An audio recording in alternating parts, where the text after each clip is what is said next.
This is Elizabeth, 104-year-old Galapagos tortoise. Was the tortoise that was in the Ecuadorian meat market. Some vacationers went down to South America, saw her hanging there in the meat market, getting ready for butcher. They didn't want to see her get butchered, so they brought her back to the States many years ago, before CITES, and this is where she is now today. So she survived her mass extinction by being eaten. Yeah, and again, look at the difference between her shell and Adolf's shell. You see, she barely sticks her head out of the shell. Look, and it's already touching the top of the shell. You can't see, if you look at there, you can't see any of the meat inside their shell. It's completely covered. And Adolf, a different species, eats from the trees. He's got a lot of meat there. So something else. In this first picture, I'm illustrating the characteristics of a Vincina giant Galapagos tortoise, and I'm pointing out there, if you look at that shell in the beginning, how that lip flares up, this is indicative of an Isabella Island tortoise. So in this picture, I'm illustrating the characteristics of a Santa Cruz Island Galapagos tortoise, and you can see by that arrow pointing down how that lip of the edge of that tortoise is significantly lower than the Isabella Island tortoise. And this is the way you can tell some of the characteristics that you can use to tell the differences between different species of Galapagos tortoise. That we kind of walked in on, you didn't realize there. But if we look, see if you notice something about the way the tortoises are sitting. Anybody pick it up? Look at every tortoise. Look back here. Look back here. Look at the ones that we haven't disturbed. Look at the way every one of them is sitting. Look at the way he's sitting. There you go. It's the back to the sun. Where the neck and the head is a big cavity. Even if they pull their legs in, that's a big cavity. A lot of air. It doesn't transfer heat very well. Their kidneys are in the back there. So they turn their back to the sun, and there's a lot of circulation around the kidneys, and that's what heats them up. That's what drives them. That's one of the ways I know that they're cold. He's actually waiting to go here. He's got to get his metabolism up, and that's the way that they do it. They point the back of their shell at the sun to get that heat. Heat is so important. It drives everything. It drives their appetite, drives their mobility, it drives their metabolism, whether they're sick or not. Another reason they get cold and they get sick is because their immune system is being turned off just because of the cold. And there's some folks and vets, when they're treating tortoises, they don't realize that you've got to raise the temperature. You've got to get up around 90 degrees, 88, 90 degrees if you're giving medications, because they can't metabolize the drug. It's just going to come in and it's going to go out the same way. They can't metabolize that drug because their immune system, their metabolic rate isn't doing anything. It's just not moving. So they're really driven by the sun and the temperature. They're black to absorb that heat, and they'll get their shell up easily over 100 degrees. And they do this thing called thermal regulation. That's why you have to have shade spots. Now, with the darker guys and having an albino, is it a little bit more difficult to have the albino because it doesn't absorb a lot more? Yeah, there's no albino, not in giant tortoises. But yeah, sulcatas, they have albinos, which is, they get around 100, 150 pounds. But, all of those different morphs, albinism, they don't have good eyesight. And so they can't see well, they can't eat well. Those animals in the wild wouldn't do well. They'd be picked off. They're too bright. Their colors are wrong. They can't find their food. Well, no, the real reason you see all of the albinos is because breeders breed it that way. They stick those animals together. And the reason they're trying to create is something that looks different. If I had a big yellow one of those, I could sell them for a lot more money than I can a black one.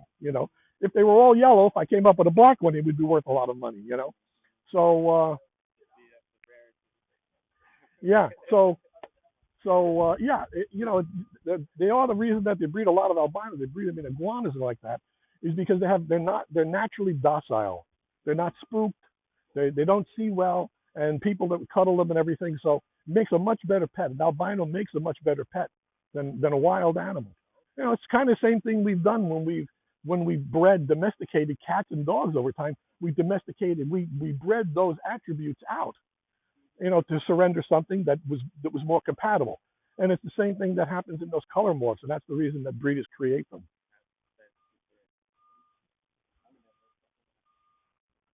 So you guys want to take a look at some of the iguanas?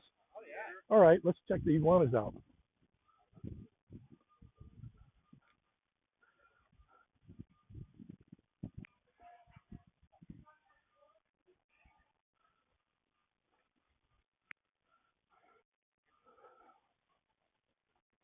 Just as a point of interest, on the left here we have the big greenhouse, and on the right is the little greenhouse.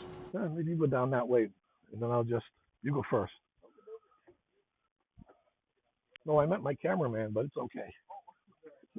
The greenhouses are used to raise the baby iguanas until they're about a year or two old. We're going to make a right thing. Yeah. I'll wait here. You go down. So when it gets, I'm going to wait for people to catch up.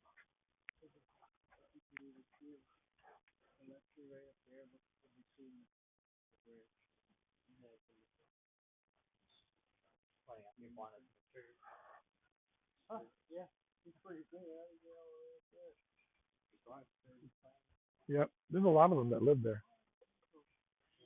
You got good eyes. So, part of that thermal regulation, getting in the sun, is another aspect they have to deal with is getting out of the sun. Just like, they have an ideal temperature that they want to be.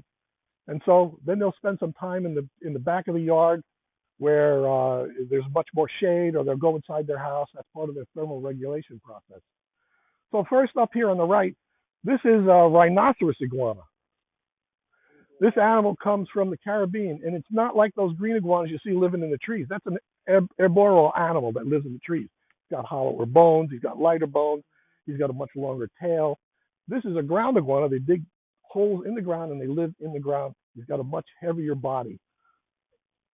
So this is a ground iguana. The ones that live in the tree are green iguanas. Now, these guys have a long life, too. Green iguana lives about 17, 20 years, something like that. That's all they live. These guys will go up to 60, 80 years. I've had them over 60 years old. Really? Yeah. And then is the forehead just a helpful adaptation? Yeah, that's just part of the way that they evolved with those horns. That's why they call them rhinoceros iguanas.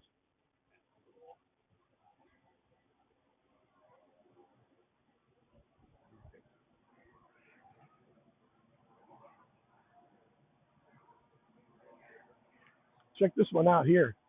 This is Mucky. Check that rhino out. Good, you folks walk. I can talk to some of the people in it. These animals are long-lived animals, and I've actually had rhinoceros iguanas that were over 60 years old. This is Mucky, the rhinoceros iguana, and he's well over 30 years old. He's an impressive animal, and he weighs about 25 pounds. Well, this is rhinoceros iguana. Comes from Espanola, Puerto Rico, lives in the ground. Cyclura cornuta. And this is some of the construction you see with those huts we were talking about. They're huts. There's a thermostat up there on the walls, so it kicks all of the heaters on. And then we come here if we need to service anything. Everything is serviceable right from here. So I can change that fixture. I can change that heat lamp. That's wire in there, so I don't have to worry about coming in and having the animals run around or anything like that. It's very easy to deal with. And if I got to change the fixture, it comes out through that hole. It plugs in there. I can change the bulb. I can change the heater in a matter of minutes. In the middle of the night when I'm walking around when it gets really cold, like it's going to do this weekend, I sleep on a couch. I get up every few hours and I come out and I check the animals just to make sure something hasn't happened. And, there are times when things happen and you have to have a way of being able to service that quickly, in the middle of the night.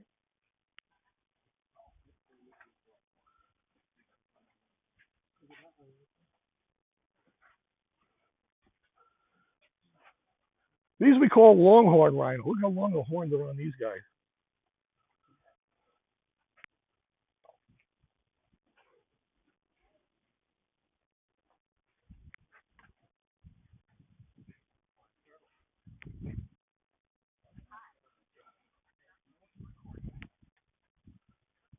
So this is actually yellowfoot. And these are called Amazon basin yellowfoot. For their species, they're the biggest of their species, which is the smaller species. So they get up to about 80 pounds. Actually, the biggest one is in that hut there at about 80 pounds. Now, these are subadult Aldabras here. And these guys are around 12 years old.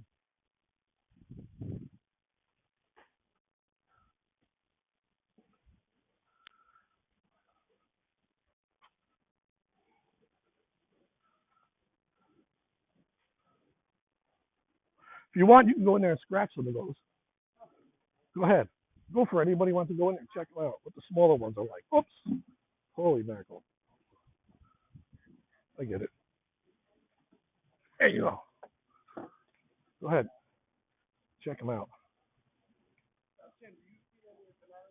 All the time. Find a friendly one. Some are friendly. Some they'll run after you and bite you.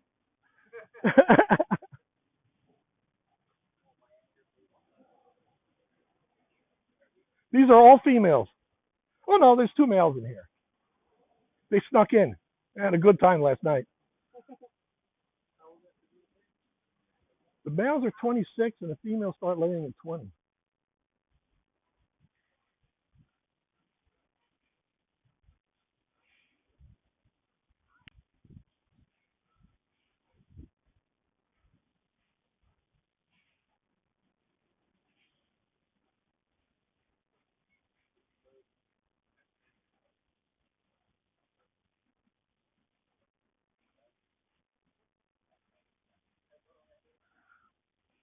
All right, come this way. We'll show you some more.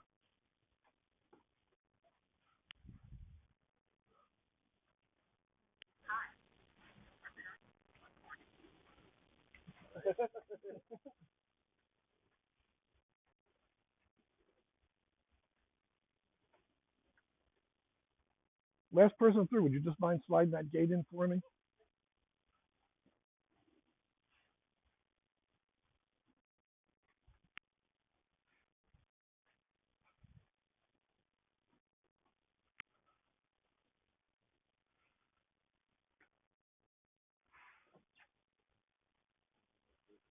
Right down this way.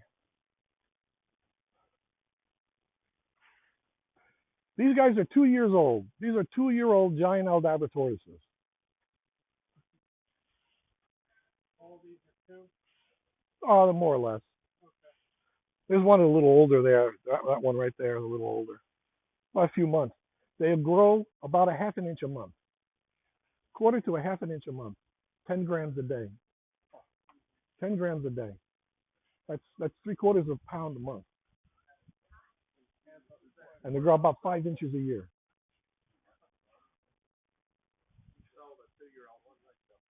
What's that? What would you sell a 2-year-old? They're around 5,900. So you went from 23 to 59. 2 years. Okay, this in the back here is Cuban Iguana. This is also a Cyclura Iguana.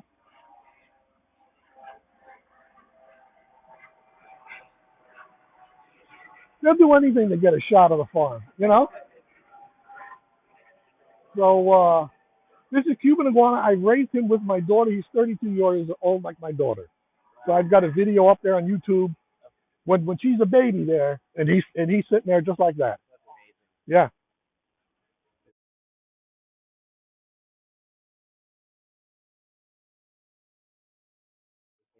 Yeah.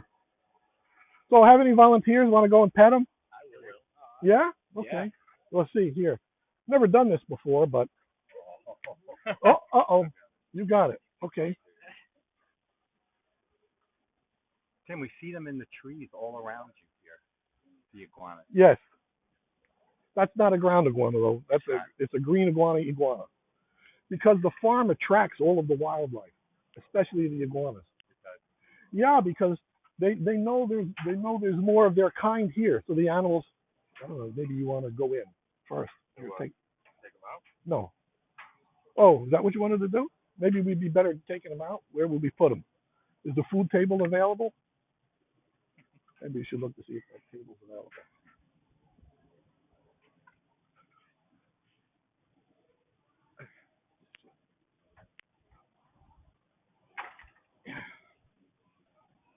No. No.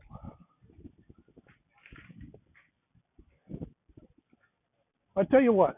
Hey, Vinny, let's bring him out. Let's put him in over here.